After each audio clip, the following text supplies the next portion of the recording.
Ist perfekt.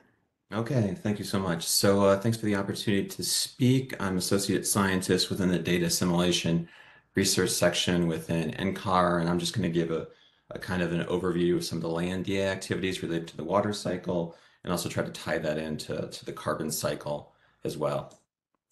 And so just a reminder, or just an intro of what DART is. It's a flexible suite of software tools, not only for LandDA, but also for different components of our system research.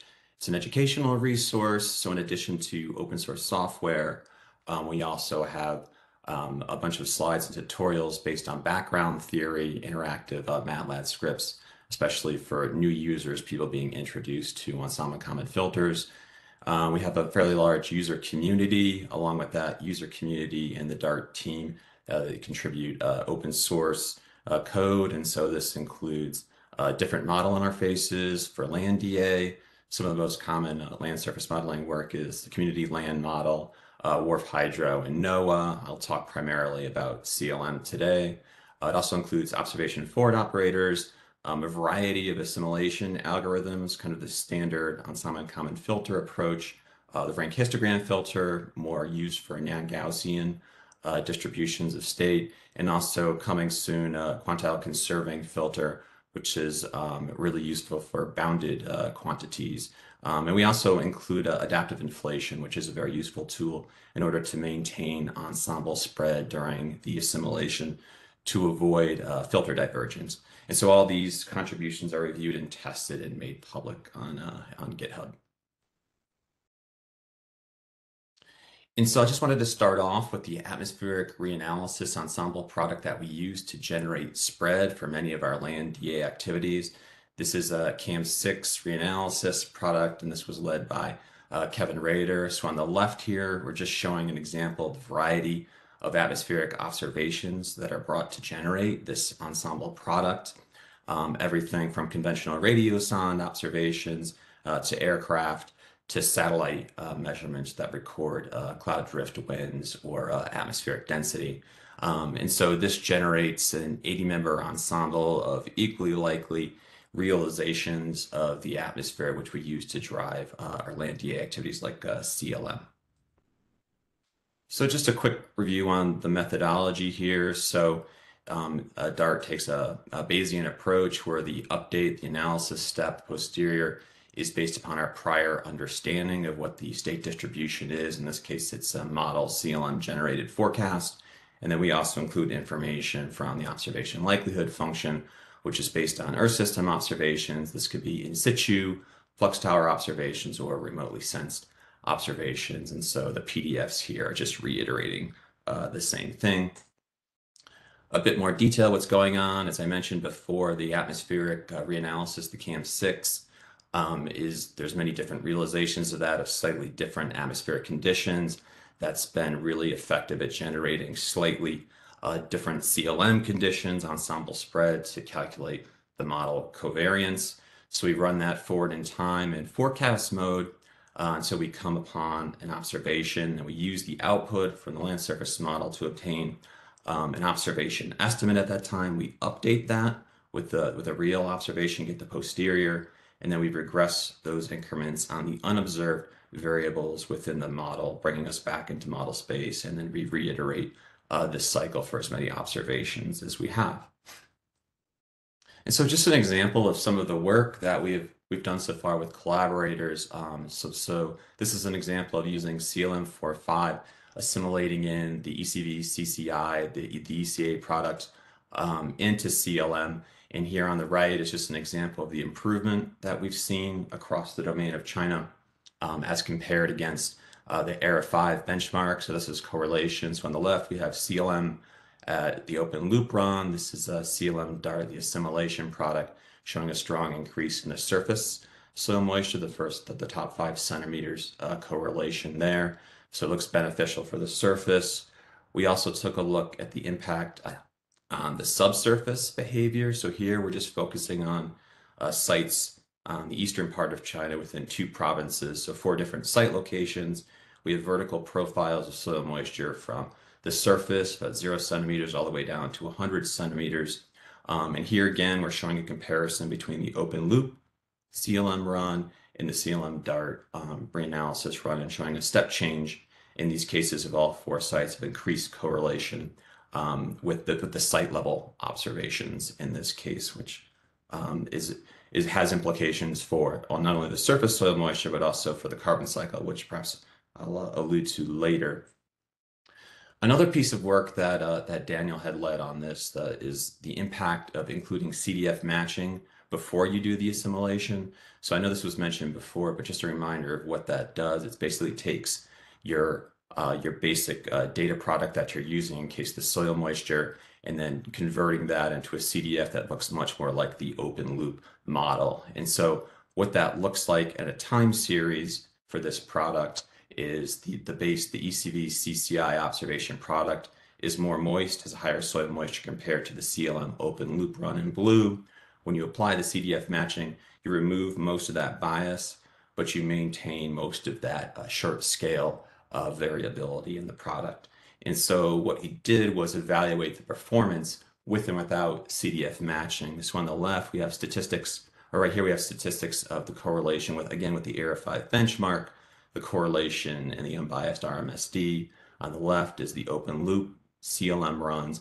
On the right is a side-by-side comparison of this using CDF matched observations and non-matched observations, and showing in both cases when you do not do the CDF matches, you're showing increased correlation and reduced RMSD. In this case, the bluer colors indicate reduced RMSD, and so the performance is better when you don't do the CDF matching. So this suggests a couple things. It suggests you perhaps lose some of that variation when you do the CDF matching. And it also indicates the adaptive inflation to maintain ensemble spread and account for this systematic bias between the product and the open loop run is behaving very well. So this is work still in progress. I want to remind everybody. And so we're still looking at diagnostics of the inflation to ensure that this is the case. So another project that's led by NASA and University of Maryland is a soil moisture perfect model experiment. And this was intended to test the 2 different types of algorithms, the ensemble common filter and the rank histogram filter. This is Dart coupled with the NASA catchment land surface model, and it doesn't use the CAM6, as I talked about before, to generate ensemble spread. It uses the MERA2 net forcing with an autoregressive AR1 technique to create perturbations. So we're testing the difference in skill between 2 different filters. We're testing the impact of the adaptive inflation algorithm. So down here, I just have one example from all the 18 sites that were done. These was global in nature. So this little sheet of site is in the Great Plains of the United States. It's showing time series of soil moisture assimilation. So first, showing the distinct difference between the truth run, the synthetic observations, and then the open loop run. And the gray is the 100-member ensemble, and showing distinct differences, showing when we apply the filters with and without adaptive inflation, we're showing a distinct improvement in our data assimilation run, but they're really clustered together. So to get a better idea of performance, they also looked at statistics of bias and anomaly correlations put in terms of the normalized information contribution statistic. So essentially a value of 0 means the data assimilation product is performing no better than the open loop, and a value of 1 essentially means it's behaving perfectly. It's matching the truth. And so here in general, you could see that the rank histogram filter is performing better than the ensemble common filter, especially in terms of bias. It still has improvement for the anomaly correlations as well, but it's much more subtle and perhaps not statistically significant. In terms of the performance of the adaptive inflation, so essentially these 2 colors here are the added adaptive inflation for ensemble common filter and the rank histogram, respectively. We see slight improvement in each case, but in many cases it's not statistically significant, regardless of the different areas in the different root zones that I have defined down here. And so we think part of the reason why we don't see a large influence of adaptive inflation on skill is because this is a perfect model experiment, and adaptive inflation tends to have more of an impact when you're assimilating in real observation. But overall, this indicates that the rank histogram filter capable of handling non-Gaussian distributions would be advantageous to use in this application. And so moving on to some other DA activities, we've in the past have assimilated in snow observations, work led by UT Austin scientists, so assimilating in MODIS observations of snow cover fraction and GRACE terrestrial water storage observations. In both cases, this is shown to have significant effect. This is the difference between the open loop CLM run and the CLM assimilation, reducing the snow cover fraction, especially across Eastern Asia, reducing the snow water equivalent as well. In this study, actually the snow depth was studied, and so this is just an indicator where the red colors are better performance in terms of RMSE, and showing in general, we're showing very strong improvement in the snow depth across Europe, Asia, and North America. One of the things that came out of those studies was the need for kind of the improvement of the way that the snow layers are updated within CLM, and many land surface properties are organized in the same way, where they're simulating individual snow layers, and these can be transient snow layers, and there could be a different amount of snow layers even within different ensemble members.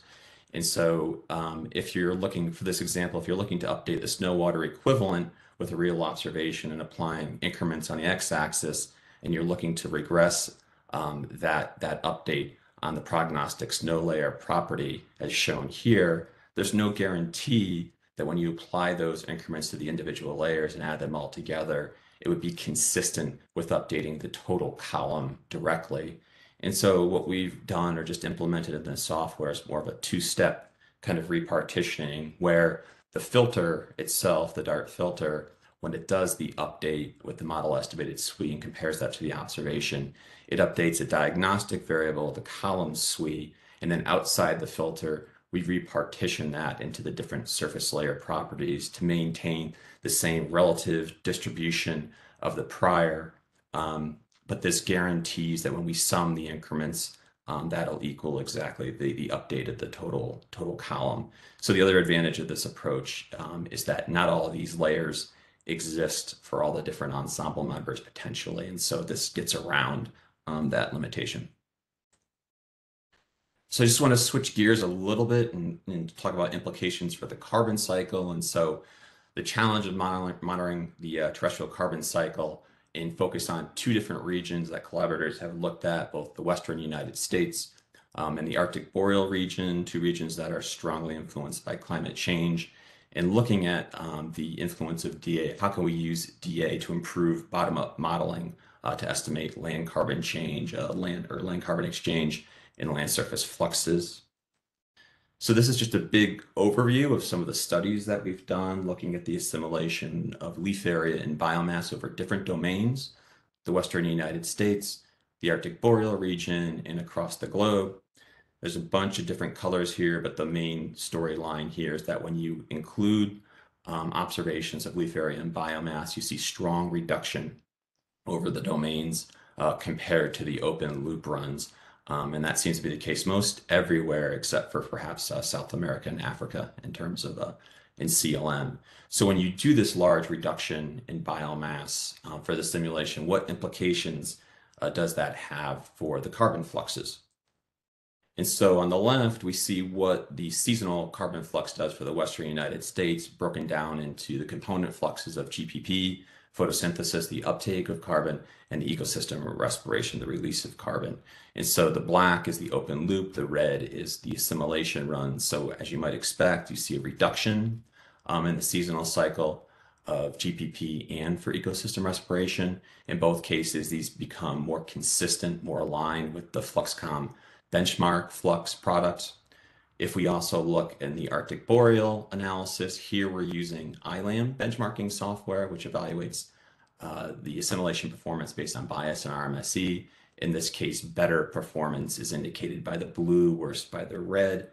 And if you look at the performance between the open loop and the assimilation run, you can see it's very consistent, where the component fluxes, the GPP and the ecosystem respiration are improving, more blue colors, and also indirectly, it also improves the hydrological cycle a bit as well. But one of the concerns was, what about the net carbon exchange? How does that perform? And so in that case, the net carbon exchange, the difference between those two component fluxes, we see very little update, very little change between the open loop and the assimilation run. And in that case, does not become more consistent with the kind of independent FluxCom product. The spatial pattern of net carbon exchange, or the NEP, also is a bit concerning, where it doesn't show the correct sync pattern over the mountainous regions of the Western United States as we might expect. And so this is also consistent with the Arctic Boreal study that was done as well, where if you look at the net ecosystem exchange, the performance was actually deprecated in that case. And so there's a lot of different ways or different approaches we're thinking about to address this, but one of those is, of course, bringing in additional data streams of soil moisture and sweeping, combining that, as I've indicated in previous parts of the talk. Soil carbon data is, of course, has a valuable role. And earlier in this session, others have talked about the importance of SIF, and so we're currently looking to include SIF observations to help get a better idea of GPP as well.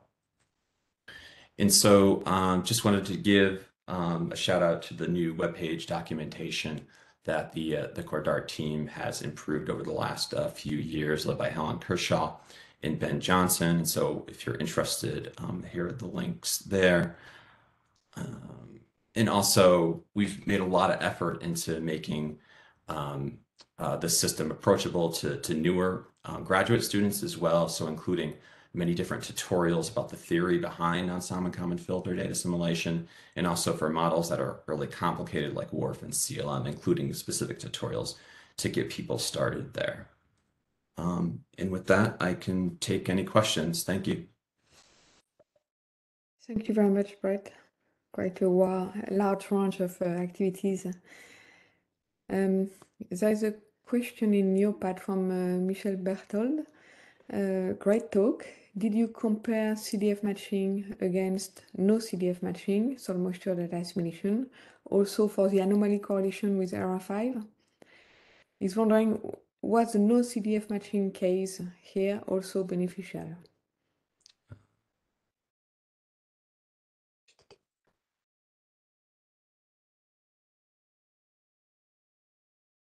So yeah, just going back to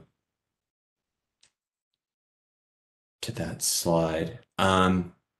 So yeah, so just for clarity here, the actual data product that we assimilated here was, yeah, the ECV CCI product, and that was what received the CDF matching. So we just used the ERA5 as like a benchmark here and didn't assimilate in ERA5 directly. So yeah, this was just a comparison of the CDF matching with the ECV product alone.